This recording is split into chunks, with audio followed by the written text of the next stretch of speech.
John chapter 5. After these things, there was a feast of the Jews, and Jesus went up to Jerusalem. Now in Jerusalem by the sheep gate, there is a pool, which is called in Hebrew Bethesda, having 5 porches. In these lay a great multitude of those who were sick, blind, lame, or paralyzed, waiting for the moving of the water. For an angel went down at certain times into the pool and stirred up the water. Whoever stepped in first after the stirring of the water was healed of whatever disease he had. A certain man was there who had been sick for 38 years.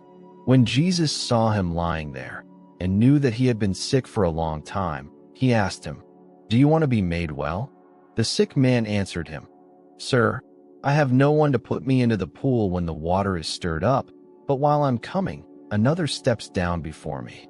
Jesus said to him, "Arise, take up your mat, and walk."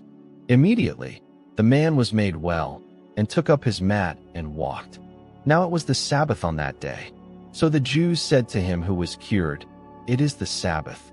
It is not lawful for you to carry the mat." He answered them, "He who made me well, the same said to me, 'Take up your mat and walk.'" Then they asked him, "Who is the man who said to you, 'Take up your mat and walk'?" But he who was healed didn't know who it was, for Jesus had withdrawn, a crowd being in the place.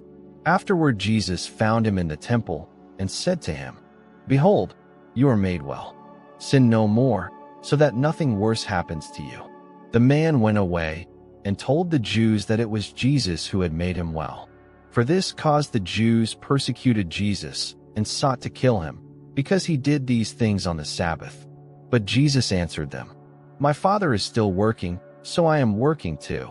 For this cause therefore the Jews sought all the more to kill him, because he not only broke the Sabbath, but also called God his own Father, making himself equal with God. Jesus therefore answered them, "Most certainly, I tell you, the Son can do nothing of himself, but what he sees the Father doing. For whatever things he does, these the Son also does likewise. For the Father has affection for the Son, and shows him all things that he himself does. He will show him greater works than these, that you may marvel. For as the Father raises the dead and gives them life, even so the Son also gives life to whom he desires. For the Father judges no one, but he has given all judgment to the Son, that all may honor the Son, even as they honor the Father. He who doesn't honor the Son doesn't honor the Father who sent him. Most certainly I tell you, he who hears my word and believes him who sent me has eternal life and doesn't come into judgment, but has passed out of death into life.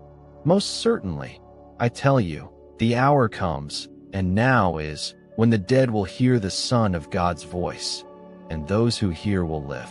For as the Father has life in himself, even so he gave to the Son also to have life in himself.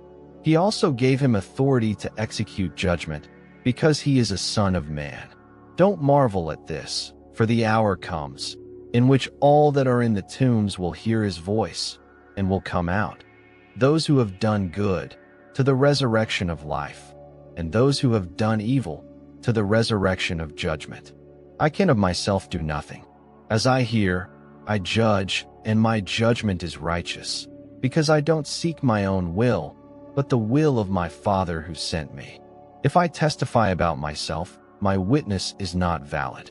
It is another who testifies about me. I know that the testimony which he testifies about me is true. You have sent to John, and he has testified to the truth. But the testimony which I receive is not from man. However, I say these things that you may be saved. He was the burning and shining lamp, and you were willing to rejoice for a while in his light. But the testimony which I have is greater than that of John, for the works which the Father gave me to accomplish, the very works that I do, testify about me, that the Father has sent me. The Father himself, who sent me, has testified about me. You have neither heard his voice at any time, nor seen his form. You don't have his word living in you, because you don't believe him whom he sent. You search the scriptures, because you think that in them you have eternal life, and these are they which testify about me. Yet you will not come to me, that you may have life. I don't receive glory from men, but I know you, that you don't have God's love in yourselves. I have come in my Father's name, and you don't receive me. If another comes in his own name, you will receive him. How can you believe, who receive glory from one another, and you don't seek the glory that comes from the only God? Don't think that I will accuse you to the Father.